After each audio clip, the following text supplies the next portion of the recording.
$5, which is really a great bargain for a great game between our university and the University of Michigan.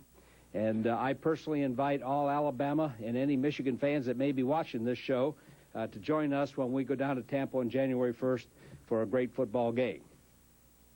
Now that I've concluded the commercial part of this program, I would like to take also this opportunity to thank the media for what you've done the last 2 weeks. You've been great to work with.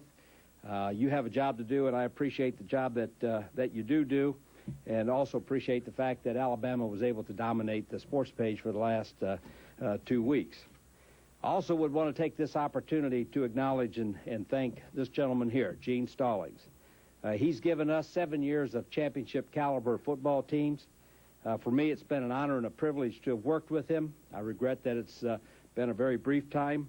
And I can say, I believe, on behalf of all Alabama fans, that we look forward to winning that 70th game for Coach Stallings on January the 1st.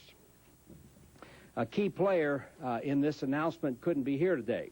Some time ago, he made arrangements and plans to be in New York City on a fundraising drive and also to represent the university at the National Football Hall of Fame dinner tomorrow night, one of several representatives that we'll have at that particular dinner. But it's my pleasure and take this opportunity at this time to introduce to you, by the miracle of speakerphones and electronic gadgetry, Dr. Andrew Sorensen, our university president, who's going to visit with you and make a brief statement. I regret that I can't be with you. I'm in New York City hosting a meeting of the Greater New York Alumni Chapter of the University of Alabama. And as Mr. Bachroth said, I will be also hosting the Alabama delegation at the National Football Foundation Hall of Fame dinner tomorrow evening. However, I join Coach Bachroth in saluting Coach Stallings for being selected and the University of Alabama team for being selected to play in the Outback Bowl. I, too, regret that I've only had a short time to work with Coach Stallings. He has obviously done great things for the University of Alabama, representing us in a very positive way. Not only winning a national championship, but continuing the magnificent traditions associated with intercollegiate athletics at the University of Alabama. Mr. Bachroth and I are delighted that Coach Dubose has accepted our invitation to be the head football coach at the University of Alabama. Each of us has spoken with him at some length. We are very favorably impressed with his character, with his dedication to upholding the winning traditions at the University of Alabama. And for my part, I am immensely pleased that he subscribes wholeheartedly to the emphasis that I have stressed of winning on the field and winning in the classroom. His values, his scruples, his dedication to the principles for which the University of Alabama stands are most impressive, and we are delighted that he has agreed to be our head football coach. He has big shoes to fill. That Coach Stallings is leaving, but we are confident that he will find a way to fill those shoes. Thank you very much. Thank you, Dr. Sorensen. 2 weeks ago, I shared with you that the objective of this search was to find the very best person to head up this football program. I also shared with you at that time that I had 10 attributes that I was going to look for in this new coach. I can tell you that I appreciate, since those comments, all the input that I've gotten from fans and friends of the Alabama program over the last 2 weeks. A lot's been written and a lot's been said about who should be the next football coach at this university. As I say, I believe that we have hired the very best person for this job.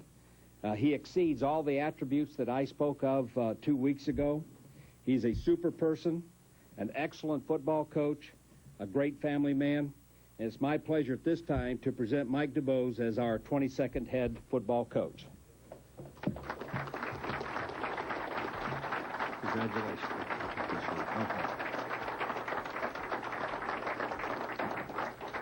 Thank you.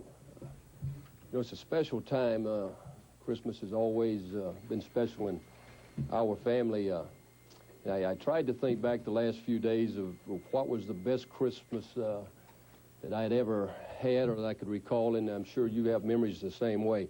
And, and I kept coming back to the thought that, this is a gift of a lifetime. I've been given an opportunity that or exceeds any gift that I could have ever been given. I want to thank the Board of Trustees.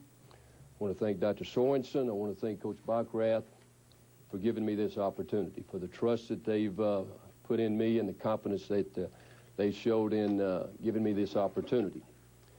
My standing here today is proof of two things, and I think it's important. It's proof that dreams do come true.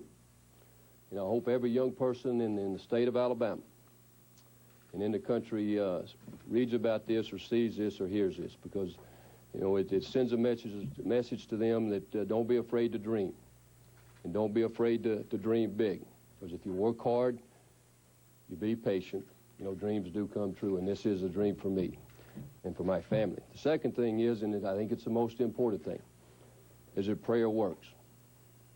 I can't tell you how many people that I've talked to and visited with and received letters and faxes from that said that they were not only praying for me, but praying about this situation and praying for the university. And I'm convinced as a result of those prayers that I'm standing before you today, and hopefully that we'll never underestimate the power of prayer.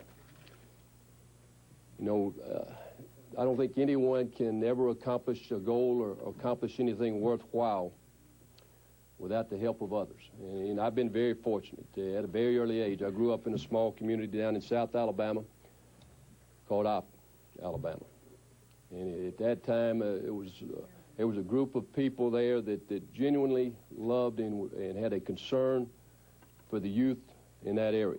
And they were supportive in all things. And I wouldn't be here today without them. I've been very fortunate. I've played with some outstanding players in the high school. I played with some outstanding players here at the University of Alabama. Without them, I wouldn't be standing here today. And hopefully the goals and the aspirations that they have for this program, that we can carry that on. I was talking with Jeff Rousey yesterday at lunch, and he said, I've been lucky. I can never remember in Opp Elementary School, South Highlands Elementary School in Opp, or Opp Junior High School, or Opp High School. Okay, we're going to break away from this press conference right now and bring it back to set. We'll have more on that, of course, at 6 and at 10, but Mike Dubose, one of the worst-kept secrets that he would be hired coach, right? Yeah, definitely, and it took everybody there a long time to finally say the word Mike Dubose, and of course you heard the word Mike Dubose come out of Dr. Andrew Sorensen's name. He will be the new head football coach at Alabama. Of course, a native of Opp, Alabama. He coached at Fairhope High School. And, of course, we're going to have much more on this here. You see a little file on him. Defensive coordinator, 11th year at Alabama. He was Alabama defensive lineman from 72 to 74, married with 2 children. And as they say, Mike Dubose is from the family. So it's very important for Alabama fans. We're going to have much more on this at 6 o'clock. I know you've got a packed show. We'll get back to some news. But all right. Dubose is the man. Thank you, Todd. Appreciate it. Long time to come. Mike Dubose, the new Alabama head coach. And Ken, Kim, very important to come from the Alabama family. Of course, he played under Bear Bryant, and he coached under Gene Stallings. And this guy, as they say, fits the mold. And we'll have more on this at 6 o'clock. Okay, we look forward to that. Thanks a lot, Todd. Well, the controversy for retiring Gene Stallings, shoes that will not be easy to fill. For more on that head coaching change, let's go to Todd Rossnagel. Now, Todd, I don't think this was a surprise to anybody today. Not at all, not at all. In fact, the biggest surprise of the day would have been that if Mike Dubose had not been the guy. So that's been basically the situation. He's been the rumored or speculation all week long about him, and he was the man. Choosing the right person for the job, choosing the right person for the job, it is something that Alabama fans take very, very seriously. When the Bama job opened up, everyone had an opinion. And what was interesting about this opening, one name consistently popped up, Mike Dubose. Today, it became official. It's my pleasure at this time to present Mike Dubose as our 22nd head football coach. Congratulations. And with those long-awaited words, Mike Dubose takes over for the departing Gene Stallings.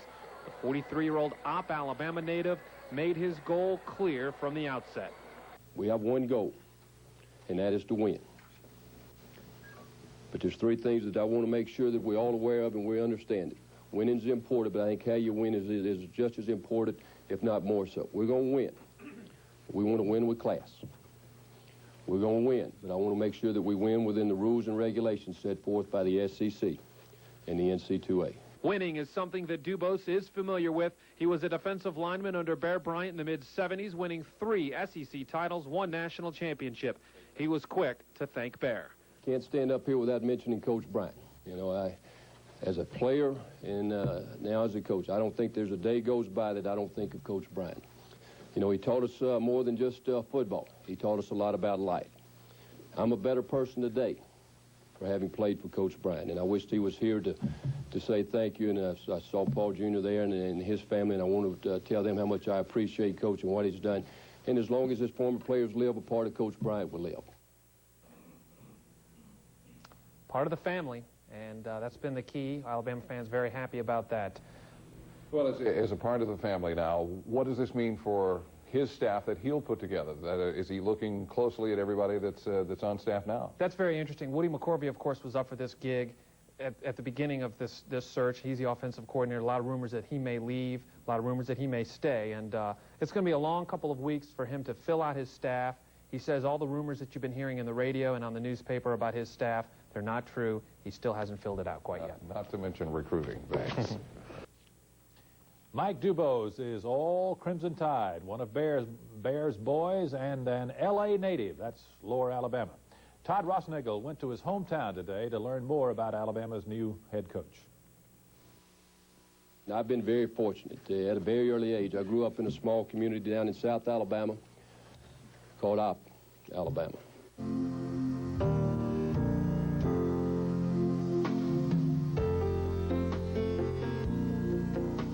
Just a hop, skip, and a jump away from Montgomery, this small community is beaming with pride over their son, Mike Dubose.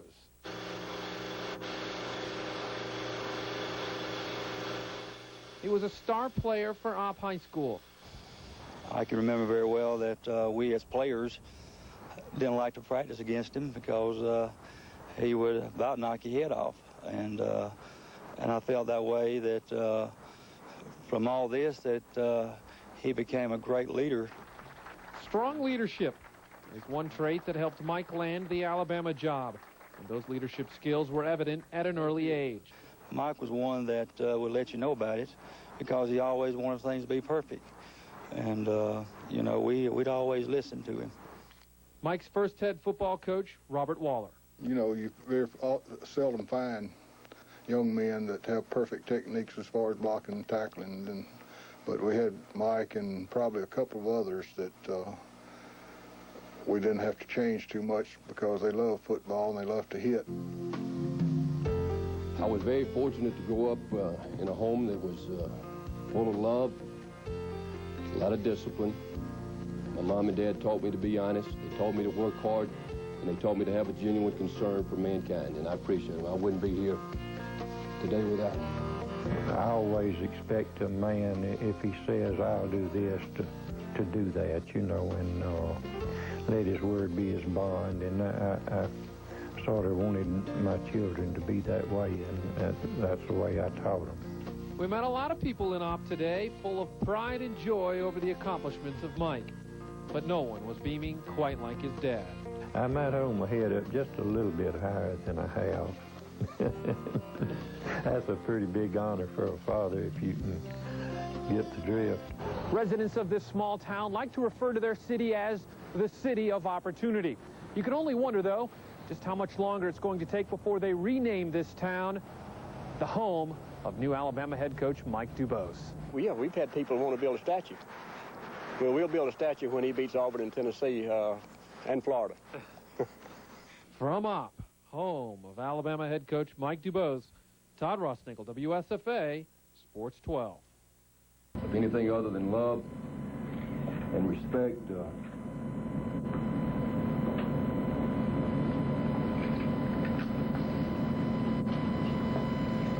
for this community. You know, I can't think of anywhere that Polly and I would rather be today to begin our duties as a head football coach at the University of Alabama than right here in Opp, Alabama. Dubose said a couple of staff announcements will be coming right away, but the first priority remains recruiting. Right now, recruiting looks real good. We've got to close it. We're signed 24. We probably have 15 young men that we feel real good about that we think will come and we got to go out and find 9 more. It's a critical year for us in recruiting because of the number of scholarships we've signed in the last 3 years. One of those 2 staff announcements. It was Mike Dubose Day. This South Alabama town is proud of the only Bear Bryant player from Alabama to be a head coach for the Tide. They're going to put up a big sign saying so, but right now that one will have to do. It began at 8:30 this morning, so the coach could get to the office by late morning. There was picture taking, this one with his old Opp high school teammates. Mayor Moore issued the key to the city, and Dubose talked about his teachers, coaches, and friends who helped him along the way. He also talked about staffing, saying announcements would be coming right away on a defensive coordinator and a new offensive line coach, that he was talking to someone about the quarterback coaching job, which might be combined to the title of offensive coordinator. And sure enough, Clemson defensive coordinator Ellis Johnson, who left Alabama in 1993, announced he would come back to run the Alabama defense today. But right now, Dubose is thinking more than anything about recruiting.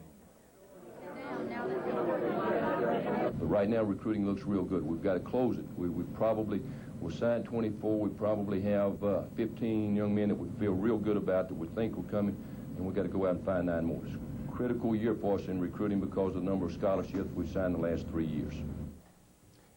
LSU's longtime... Press everything to the inside. But we got to go back and play a little bit more zone than we did this past year. Offensively, we're going to spread the field a little bit more, still be able to run the football, but we're going to spread and try to force people to defend the field so that we can run it when we want to run it and throw it when we want to throw it. With all the problems the Tide has faced off the field in the past few years, Dubose will do everything in his power to ensure history does not repeat itself. At the University of Alabama, we're going to win. We're going to win with class. We're going to win.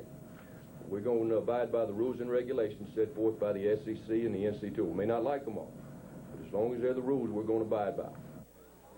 Dubose added that Coach Stallings would stay in Tuscaloosa for the next 2 weeks and would remain a part of the University of Alabama. In Opp, Mark Hall, WTVY Sports.